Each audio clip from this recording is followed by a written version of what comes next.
This is the super demonic looking one. It's a lot more intense than the original one. You could see why they changed it in the movie. This one's kind of a vibe, honestly. I should get that for the back instead of the monkey, Dario. I watched the movie today, and everything you could ever expect from an Annabelle movie, it delivered. It was way too long, but I don't know the legit story of it. They never really touched on it in the first Conjuring, so I wanna see what it's actually about. Do I even have a spliff in this? I do.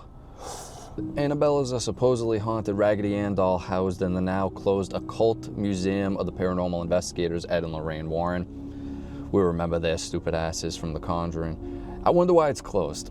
If you're housing a bunch of evil shit, I imagine you're not going to stay in business long. But I remember seeing YouTube videos, people going in and they could see it. It's in like a glass case. It's this big fucking thing. Annabelle was moved there after supposed hauntings in 1970. A lot of supposeds in this article. A supposed character based on the doll is one of the antagonists that appear in the Conjuring universe. Okay. According to the Warrens, a student nurse was given the doll in 1970. They said that the doll behaved strangely and that a psychic medium told the student that the doll was inhabited by the spirit of a deceased girl named Annabelle. The student and her roommate tried to accept and nurture the spirit of a possessed doll, but the doll reportedly exhibited malicious and frightening behavior. In the movie, I shit you not, the movie was wild. Where's my lighter? Oh, are you doing this to me right now? In the movie, it really was ramped up to 11. That thing was running around. It was karate chopping people. The billy goat demon was fucking like holding it, making it fly and shit. Oh, this one's squeaky. You like the squeak on that? Oh, I don't want to smell though, like poo poo caca. I'm not trying to smell. It was at this point that the Warrens say they were first contacted, moving the doll to the museum after pronouncing it demonically possessed. All right, is it gonna go into how it got categorized as demonically possessed? The doll remained in a glass box at the Warrens Occult Museum in Monroe, Connecticut, until the museum closure over zoning violations.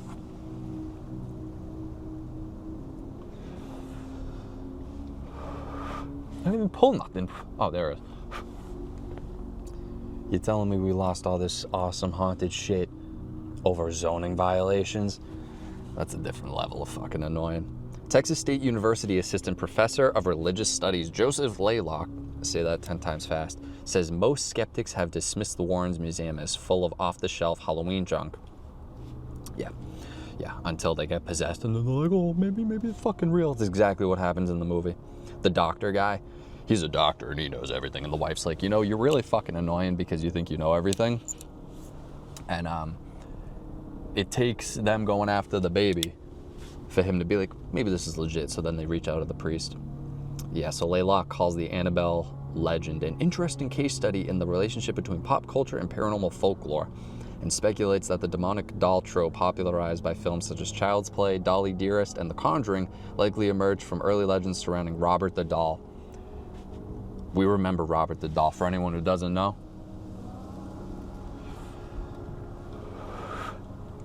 Robert the Doll is that a drone or a plane? God, now I'm always on the lookout for drones and shit.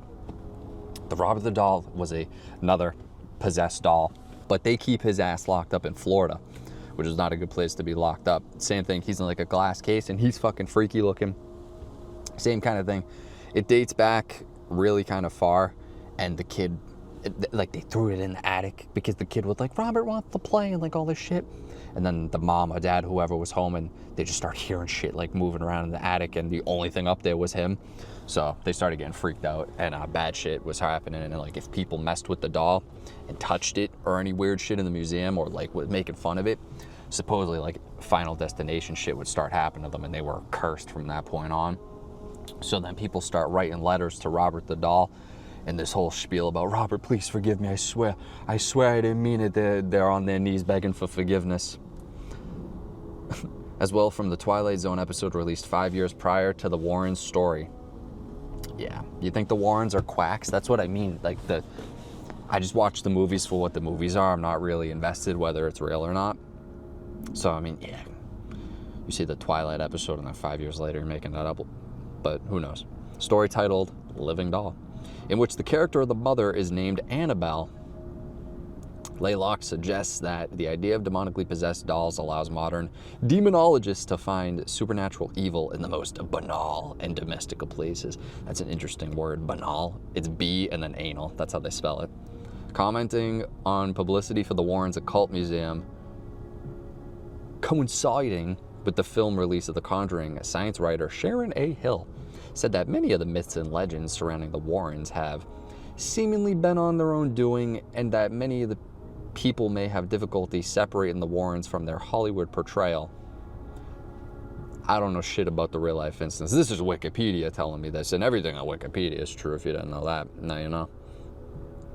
Hill criticized sensational press coverage of the Warrens Occult Museum and its Annabelle doll. She said, like real life Ed Warren, real life Annabelle is actually far less impressive. It is. Like I showed in the beginning, the real life one is not Hollywoodized. But that's okay. If you're doing it for shits and giggles, I mean, like, why do these people want to be fun wreckers? You know what I'm saying? Like, it's a bunch of cool haunted shit. It's the power of belief. Like, there's a really dope ass haunted type museum like this in Vegas, and they have this chair, and you don't sit in that chair unless you want to get I don't even know, like bent over by a demon or something like that. So people go and they do the chair challenge and they sit in the chair and they're like, someone smacked my tit, and they were like, no one smacked your tit, and they were like, I swear to God someone did. Bunch of craziness. Of the supernatural claims made about Annabelle by Ed Warren, Hill said, we have nothing but Ed's words for this, and also for the history and origins of the object in the museum. That is true. It's he say, she say? The doll was also described in Gerald Brittle's 1980 biography of the Warrens, The Demonologist. Okay, that's interesting. So, it really is kind of a quack story. Do you believe them or not? Or is there legit evidence? I'm not taking this one person's word for this. That is a bunch of bullshit. I need to see a couple of instances of that. Because, like, they're like, oh, top demonologist Karen A. Hill. Like, no one knows who the fuck Karen A. Hill is. Like, I'm just supposed to take your word for that?